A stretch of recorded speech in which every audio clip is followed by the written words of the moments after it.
My world was racing, coaching athletes to race, and speaking on big stages. I pull my motivation from those emails, from that individual that comes off the stage sobbing and just says those words, "You changed my life today." You have to do these crazy challenges because it's a passion for you and you want to do it. We live in a culture, man. One, soft individuals. Two, people that give up. And if you just keep showing up, dude, you're gonna start to see, man, the crowds get less and less and less because people just keep abandoning, exiting left and right, and all of a sudden you're like, oh man, I made it, I'm at the top. You have to weigh out the sacrifice something's going to take, and then you have to weigh the benefit that it's going to create for either myself, my family, my community, whatever it is. Welcome to the Hard Way podcast with Joe Sena, founder and CEO of Spartan Races. We're teaching you how to overcome your obstacles in your life the same way we teach our 10 million plus Spartans to overcome obstacles on the course, with insight from the smartest, most accomplished experts from every corner of the world. Get ready to elevate your life today. Joe Sena here, CEO and founder of Spartan and host of the Hard Way podcast. I've got my buddy James Lawrence, aka the Iron Cowboy, inspirator, author, dad, superhuman. This guy, you get fit just hanging out with him. Hey man, I'm good. Happy to be here. Are you relaxed? You find yourself these days on the couch watching Netflix like everybody else, or are you still getting after it? I am definitely getting after it. Full-time speaking, had 13 events this month. New book, Iron Hope, just dropped. And massive 2-day book event here in Provo, Utah. Racing, getting ready for a couple world championships, going to Croatia in a couple months to do a 5-day mountain bike stage race. So you can start getting after it a little bit. I like it. How are you paying the bills? Like, how does all this work? Are you just naturally wealthy? Like somebody send you a check every month to make all this work? Or how does it work? I've been a full-time speaker for over a decade now. I do 60 to 80 events a year. So it's more than full-time. Yeah, I can put food on the table. I love it. So anybody listening, I guess, if you want to do this, and there's a lot of people that want to live your life, right? That want to attempt to do great things in endurance. I guess you got to put in the time. You've got to have the discipline, the commitment. Then you get the books and the speaking gigs, and then you get a way to pay for it. Is that a fair way to look at it? It's interesting. I get literally daily emails. Hey man, can I pick your brain? I want to sit down, do a Zoom call. And I'm like, bro, I'm very busy. But they always want to know like how I did what I did. And they think that because I did a couple world records or these very difficult endurance challenges, a lot of these guys want to run across the country and do that. They want to do that because they think it leads them to the payday. And it's the most hard, get lucky way to do things. My advice always to these guys and gals is you have to do these crazy challenges because it's a passion for you and you want to do it. Don't expect a following. Don't expect book deals. Don't expect a documentary crew to show up and start filming you. Like that's all the pipe dream, man. And so it's just like you have to do your normal thing. And then that's kind of like just my passion, my pursuit. And if it turns into something amazing, shift gears and go down that road. But it's just, Joe, it takes, as an entrepreneur, Instagram has glorified this industry, and it takes 100 times longer than you think, and it is going to be way more expensive than you think. So for me, I've been building businesses since I'm a kid. You never reach the top. Like there's no finish line. It just and then as soon as you think it's finally going to work, the pandemic comes along and wipes you out. Like it just never ends. It's almost like the fable Sisyphus, right? Where like you're just constantly pushing that rock up the mountain, and you have to love it, to your point. Yeah, you have to love it. And the biggest thing that people need to realize is you have to let go of control, because we are not in control. And tomorrow's not guaranteed. Literally, you got to do it because you love it, because it's a passion, and you just keep pushing that boulder up the hill. And sometimes the boulder rolls off this way and it goes off this way, and you got to chase that sucker. And sometimes it disappears. You got to find a new boulder. And yeah, it's just this constant like daily grind. I literally wake up with zero intention and just be like, put me where I need to be. And I've literally given back control and just completely let go. And it was the most freeing, liberating thing. And I just get to live life now. I love it. There's an ancient saying in Sparta, Greece. There were so many people focused back then and today on legacy. Like, what is that thing we're going to leave behind? That big building, that metal, and they were really specific, the ancient Spartans. They said, do not focus on legacy. focus on doing a great job on the here and now, and then whatever happens, happens. And here we are 2,500 years later, right? And I'm mentioning them. So they got a legacy. They got their legacy, right? Yeah. I tell all my kids, take care of today and tomorrow takes care of itself. I've got 5 kids, 4, 3 out of the house now, 2 left, all teenagers that are left at home. And, I say that, but I don't know if you know, I went to Greece with a group of Navy SEALs and some civilians. We were trying to coach them through going from, did it start in Spartan, went to Thermopylae or started? Yeah. Yeah, so we reenacted the 250-mile trek through Greece from that start point where the monument was all the way to the battlegrounds. Really, really cool, epic experience. Yeah, we're taking a big group. We're taking 300 this fall. We're doing it. No way.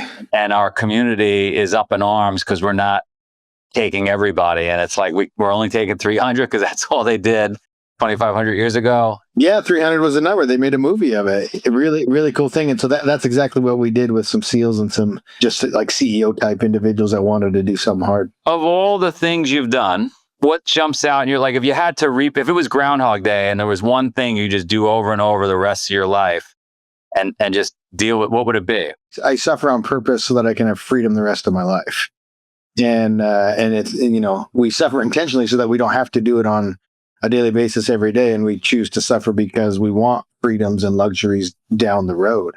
You choose your suffering, right? You either suffer now, temporary, and create the life you want, or you just suffer indefinitely because you haven't decided to show up in your life. So, man, I don't know. I'm a big family guy. I've got 4 daughters. I'm going to be a grandfather this year. Yeah, and so it's just been amazing. And I wouldn't choose to wake up and suffer at the levels that I have every day. I guess as I asked you the question, I thought about what my answer would be. And I think you're right. I love hanging out with my kids and their friends and kids in general so much. I wish I had 20 kids. Yeah, we have 5. And my wife was like, man, we should add more. But when you're in the middle of it and you're, broke and trying to figure things out, we can't predict the future. We don't know how successful we're going to be and if finances will be there. So now here's what's cool. I've got 4 daughters and a son, and those 4 girls, they want big families. And so we are like, we're amped for financially stable. And we're like, let's go bring on them babies. We are so excited. Both my wife was 28 by the time she had all 5 kids. And so she's going to be a super young grandmother. I'm turning 50 next year. And so we really have the second half of our lives. That's fun. Why Utah? So I grew up in Calgary, Canada, and I had one friend here in Utah and came to visit him.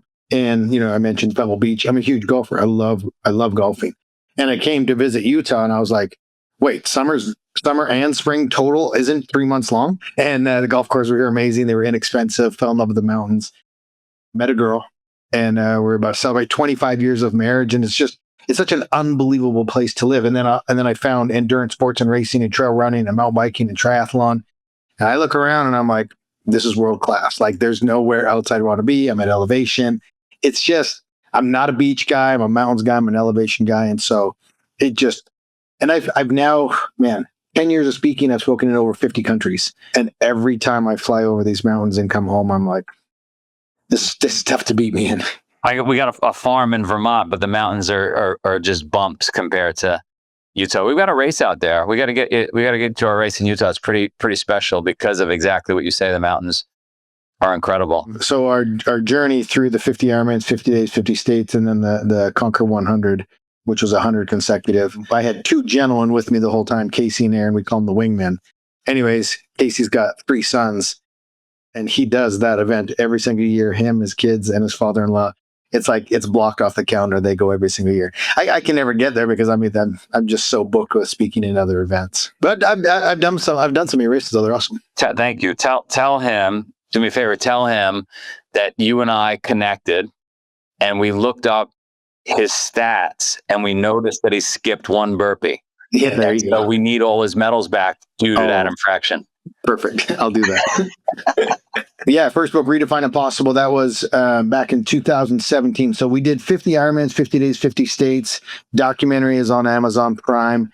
And then this book came out in 2017. And the way that it was written is every other chapter is an autobiography, our family, how we got to this moment, the belief systems that we had, introducing us really. And then every other chapter was about the 50. It's done amazing. We've shared it around the world, and it's done really, really well as a self-publisher. And then Iron Hope, this is my life's work now. We did the Conquer 100, like you said, the pandemic hit, you pivot, right? And for me, my world was racing, coaching athletes to race, and speaking on big stages. In 48 hours, as you know, that got wiped away. Anything I did was like public events. And so I saw it as an opportunity, and that's what created the opportunity to do the Conquer 100, which that new documentary just dropped on Prime, and it's Emmy nominated, and so we're super pumped. But then we've taken over almost 3 years to write this book called Iron Hope, and the reason we called it Iron Hope was because we just were flooded over the past 10 years of emails that said to the tune of, man, watching you suffer intentionally has given us hope on our journey where we haven't chosen to suffer, whether we're dealing with addiction or abuse or anything that we're dealing with, terminal illness, all these things, family members, just whatever it was, watching us, not giving up, continuing forward.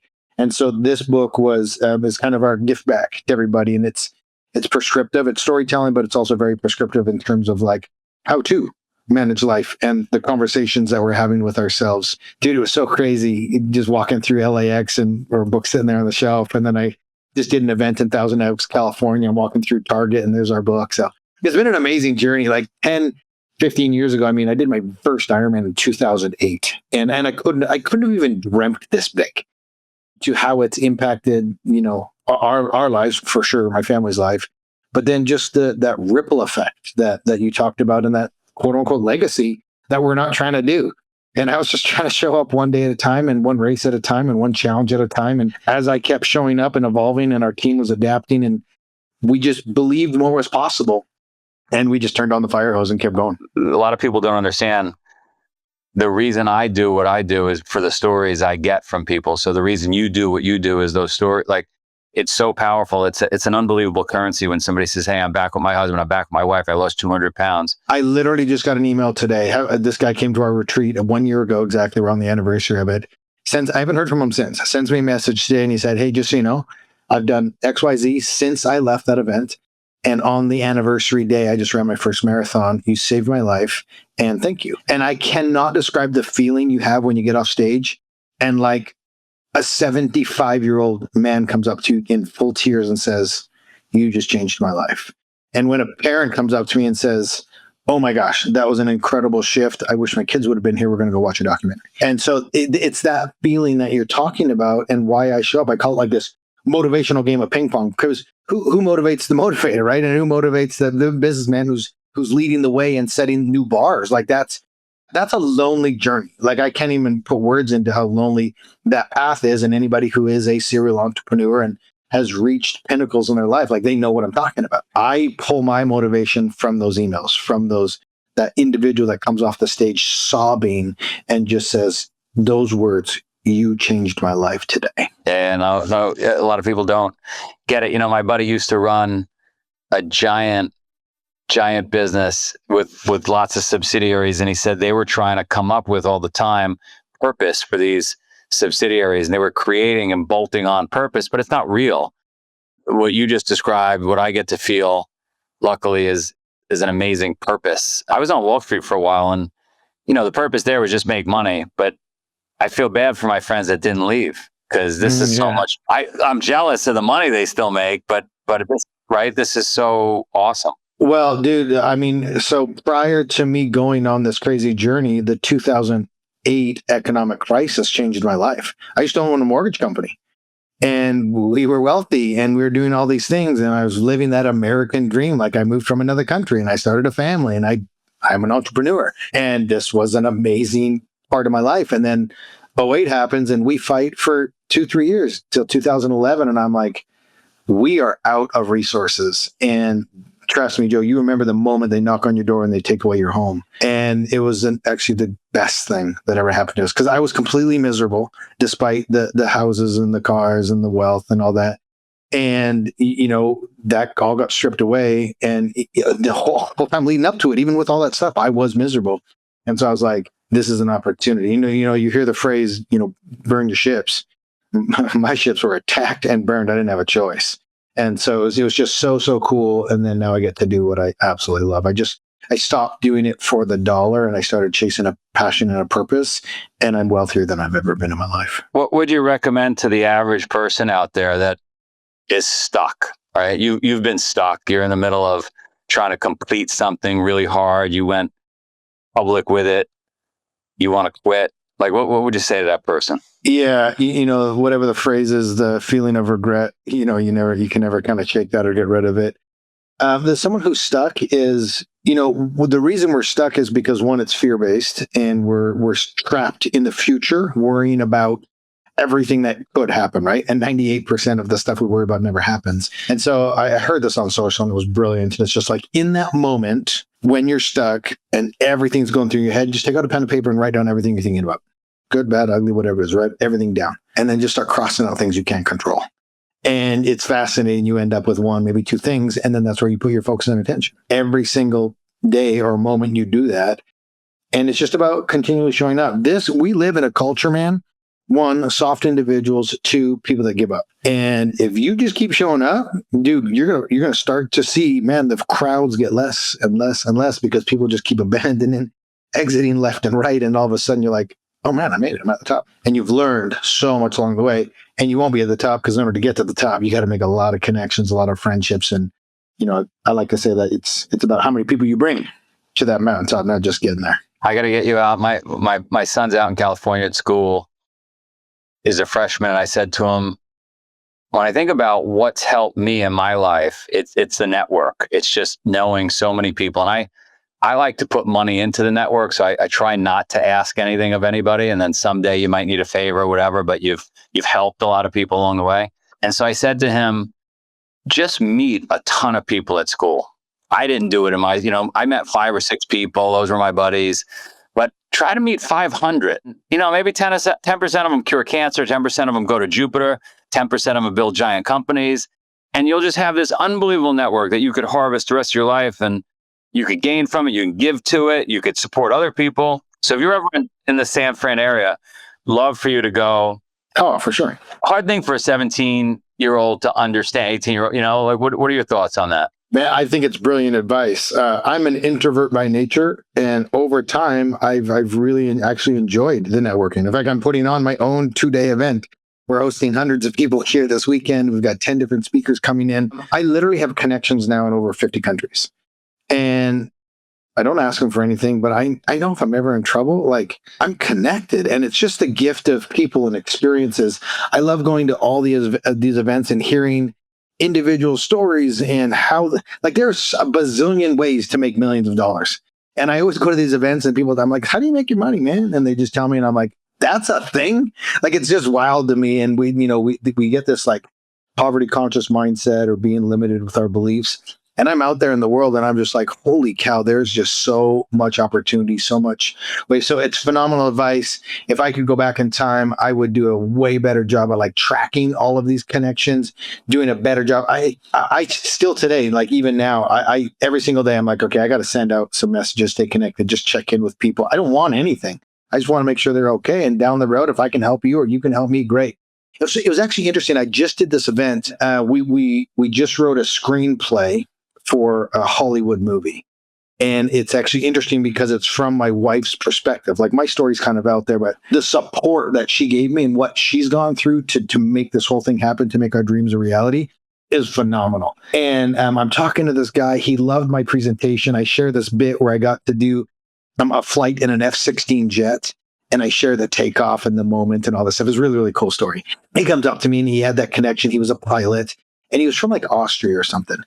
And he found out that we had this script that we're doing. He's like, oh, I know Matthew McConaughey. And I was like, oh my gosh, that's amazing. That would be a really cool introduction.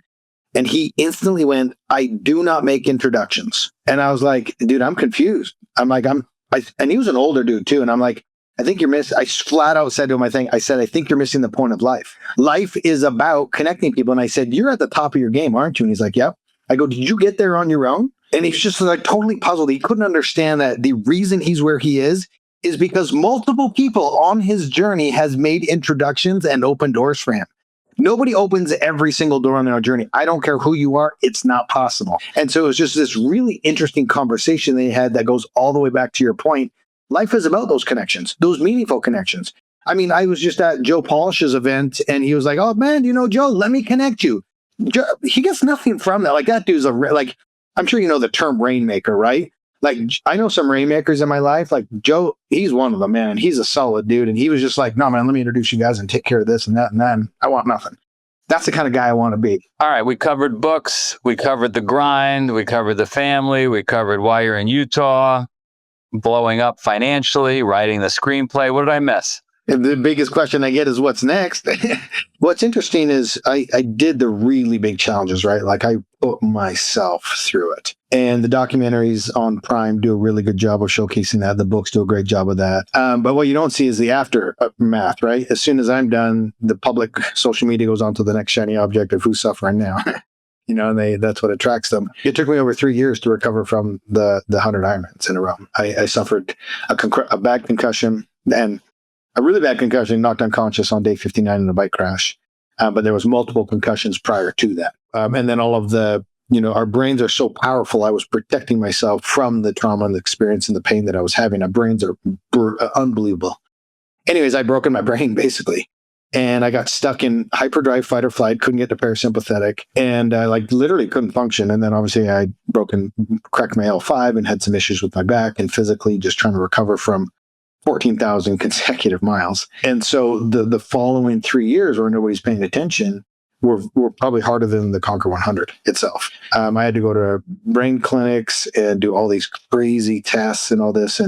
But what was fascinating and what is amazing, and the best news for everybody out there that is either struggling with depression or anxiety or PTSD or whatever it is, like if you decide to do the work, there's help out there. And it was very hard, but I rewired the neurological pathways of my brain and I figured it out. And we got rid of the gray matter, and now that everything's starting to fire again. And for the first time in literally 10 years, I'm healthiest I've ever been. I'm running pain-free. I'm charging to get back to 2 world championships in my age. I'd love to get back onto your courses and do the crazy big stuff that you guys have. What's that big one called that you guys have? It's like a really weird name. There's Death Race. There's Agoge. Agoge, that's the one. The Agoge. Yeah. That one kind of appeals to me. That's right on my alley. I know it's kind of limited field and maybe invite only. I don't know.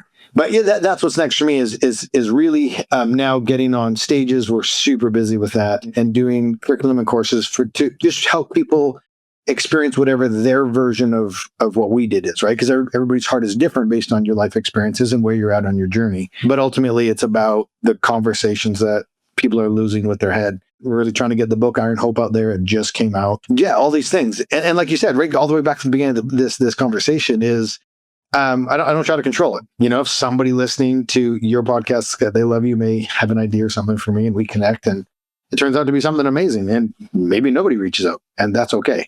I don't force any agenda and I just show up, and when opportunities hit my desk, I look at them. And, it's interesting too, because you have to weigh out the sacrifice something's going to take. And then you have to weigh the benefit that it's going to create for either myself, my family, my community, whatever it is. If I can't make those two things align, I'm going to pass and wait for another opportunity. And so that's what's next for me. And ultimately what's really next is being a grandfather. I'm so fired up. I'm jealous, but it's going to come from me. So I'll get there. You're awesome. How do people find you? Our most active social media platform is Instagram, Iron Cowboy James. We post everything on there.